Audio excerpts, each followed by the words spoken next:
Alright, team selection time. The final video before match day 1. Let's quickly run through it because there's a lot there is to be talked through and I don't have much time. So in goal it's gonna be SAAD. Yes, there are some few changes after my final draft video, the perfect draft video. There's some new news appeared about the chips and the wild card and stuff and potential injuries and things changed. So yeah, I got to adapt. I just can't leave the team as it is.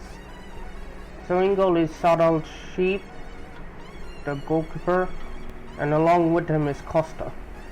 He still stays because I need a Portugal goalkeeper. Now SAAD just started 7 appearances, plays for Qatar. I think they're gonna finish second in the group just because it's their home ground, they're the host, and in the World Cup in the first matches the host didn't lose a match for a couple of years, I think, and that's why. And I really don't have anyone for the first match, so if I have SAAD, I'll have someone and get that interested because it's Qatar versus Ecuador.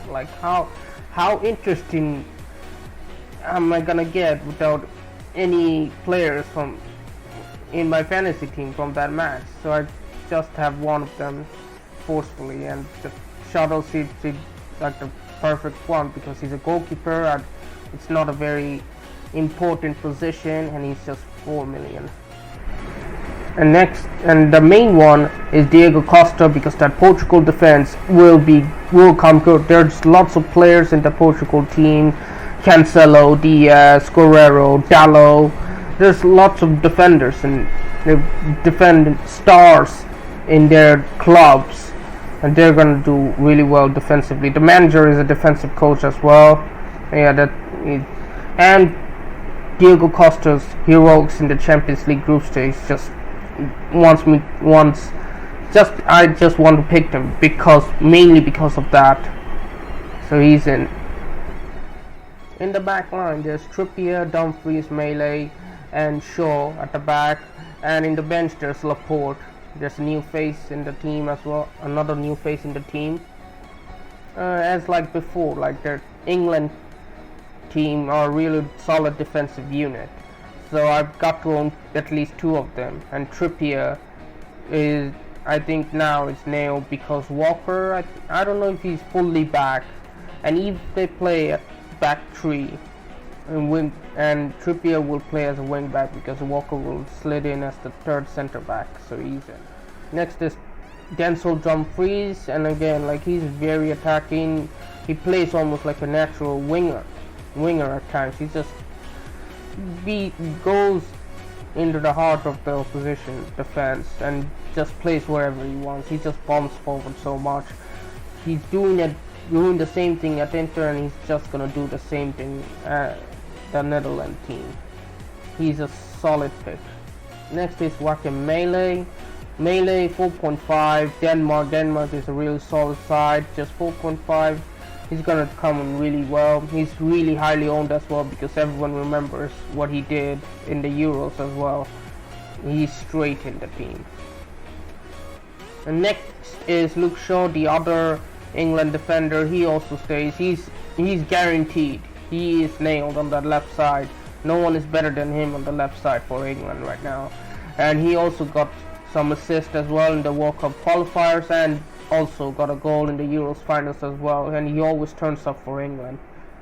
Now the 5th one is Laporte because I couldn't find any a lot of people better than Laporte. Yes, there's Pavard as well, but I just wanted to spend that 0.5 extra to get a Spanish player in because they face Costa Rica. So I just really wanted at least one player from that fixture. And Laporte does score some headers as we saw on Man City, so I'm hoping he'll do something similar here, get something. But the problem is the backline keeps changing in the Spanish team, but I think he is nailed. He's one of the best defenders they have with the backline, and I remember he did start most of the games in the Euros as well. So I think he's still a safe pick to bet on. In the midfield, there's Di Maria, Bergwijn, Andres Skovolsen. They were there before. The two changes here are Alan Al-Malki from Saudi Arabia, and KDB is back in the team from my first draft. Now, Di Maria, he stays in the team for sure. He backed a brace in the friendly match. I think he's fully fit. He was the best player at Juventus while he was fit and creating lots of chances. He played as a left winger, I think. He played in the front three, so he stays in the den. And for just 8.5, and Argentina are a really good side this year. They are on a 35 run unbeaten streak, and they're just really solid attacking, and they have a really good fixture as well. The double up is a must for me. Next to him is Steve Bergwijn, who's gonna play out of position. He's gonna play as a striker because Depay is confirmed ruled out, I think, for the first match, because Louis van Gaal did say in his press conference Depay won't make it, but now Depay is back on training, but I think it's too late for him to start. Bergwijn will definitely start. Everyone predicts him to start as a striker, so Bergwijn is an incredible value for just 7 million, and he is doing well at Ajax as well. Another mainstay in my team, Skovolsen, 6 million, Denmark. He's really attacking. He has better stats, better attacking stats than Eriksen, and you could save the 2 million from him. And he's just really good value. Let's see how he fares in the World Cup. I've never seen him play. I'm just judging him by the stats.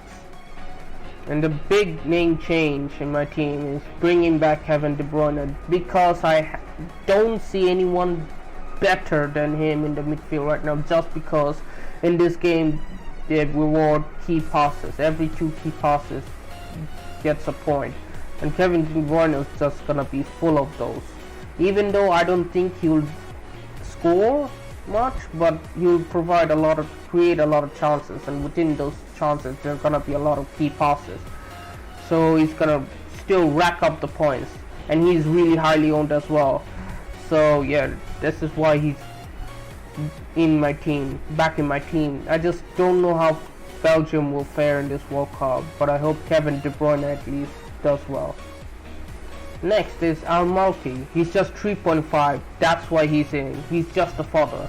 I don't know how Saudi Arabia will fare in this World Cup, but I don't really care too much. He hasn't done anything. I just don't need him to be a really important player in my team and get me out of things. If he scores, well done, I'll be really chuffed about that. But yeah, he's just an enabler here in this team. And in the forward line, the PSG front line stays, but a little bit of change has happened with the addition of Bale, and with the 12-man chip being activated. I've decided to have Mbappe as my 12-man chip because he's really expensive. Even though I can't captain him against Australia, that's a bummer, but he's really expensive. And with him being a 12th man, this really fits into my structure, and I can bring in the players I really want because of it. Allows me to free up the funds. So let's just talk about them one by one. Mbappe, 12th man. He's the only one of the 2 or 3 players I see France like constantly starting him. He's the main man. He's gonna look forward to this World Cup to remind everyone who's the best player, and he's in brilliant form in PSG as well. He's just gonna wreck house against Australia at least, so I must have him for Matchday 1. He's gonna be I think it's because of that World Cup curse. I just kind of concerned about France, but it's France at the end of the day, and he's a beast. Next up is the new recruit in my team, Gareth Bale. I think he's gonna do really well in this tournament. Like, for 8 million, and out of all those players in that 8 million, 7.5 million, I think Gareth Bale is the best because he's the most assured, he's the most explosive, and he's the talisman of his team. So with all those factors in, and he has also good fixtures as well, I forget about that. So yeah, this is why I really like Bale. Like, he's a former Real Madrid player. I loved watching him play for my club, but also that he's an amazing footballer as well. He still got it, he just isn't that much interested. But when he is, like for Wales, he wrecks house and he gives it his all. And when he gives it his all, there's sure to be a plethora of goals. And another one forward is Messi. He's Argentina's main man. This is gonna be his last World Cup. He's gonna give it all he's got, and he's in fantastic form as well. Like, he's playing like the best player in the world right now, and you have to pick him. And also I think you have to bet on captaining him as well, even though it's in a very early kickoff in the third day or second day, I forgot which day it is, but it's gonna be, maybe the sun's rays, the heat could affect him, but hopefully he could just brush that off. I don't think that's gonna be a massive factor, but let's see what happens. But Messi is an overall stand-up pick, and he's highly owned as well. Just pick him. And on the bench it's gonna be Neymar. He's the most assured player in the Brazil team. If you see their attack, they're filled with players like Vinicius, Rodrigo, Gabriel Jesus, Richarlison, Anthony, Rafinha, Martinelli. Look at all these like attackers. Neymar's the only one who's gonna play every single match, and all of the others are just gonna rotate around him. And Neymar is also in fantastic form as well. This man also has set pieces for Brazil. I think he is also on free kicks, and he's definitely on penalties. He's one of the best around in his team, and he's the main guy. He's gonna lead Brazil. All of this just feels like this is gonna be his tournament. It feels like this is Neymar's chance, just because of the players around him and the form he's in, and the fixtures are looking good as well. And Brazil are really high favorites for this match, for this whole tournament. So this is why I picked Neymar and didn't look at anyone else from the Brazil side. I just need to see before I make changes.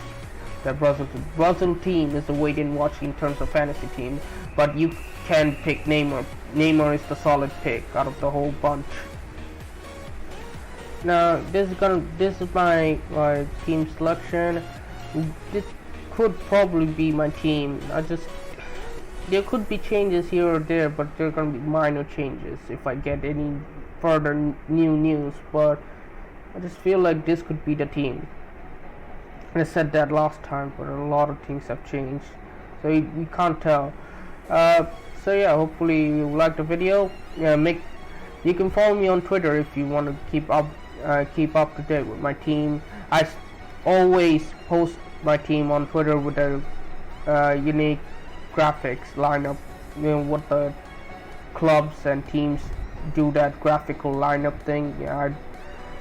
Some of us on Twitter does the things as well for our fantasy teams, so I'm one of those.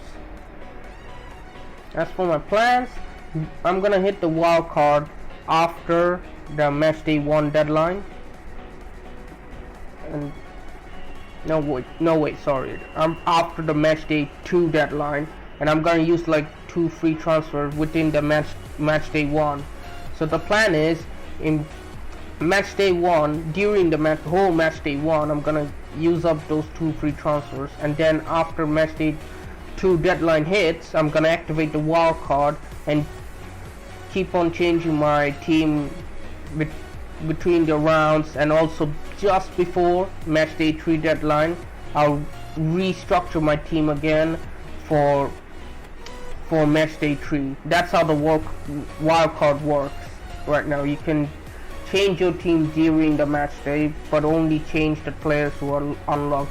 The whole thing is explained in Andy Let's Talk FPL channel. He's the one who asked the creator of this game how these chips work, so watch his video, he explained it really well. So yeah, hope you all enjoyed it, and catch you all later for Matchday 2.